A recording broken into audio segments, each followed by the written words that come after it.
aking sasabihin.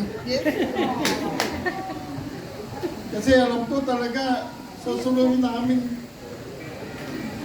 mag-anak yung papunta sa Sulir. Pagtatakpan ng aking mga mata. Pakalapit na Sulir. May mga kaibigan ako. May batian. Sige ako. Schedule ko mamayang gabi, tatakap. Kasi may second phone ako sa biking. Hindi ko masabi. Pero okay na rin. Nakita ko sila. Malalapit kong kasama. Hanggang nasa Cavite, tumix pa rin sa akin si pare. Mother na pinsan ko, na kumari ko, si Vita. Si Marinette, pinsan ko. Si Mila.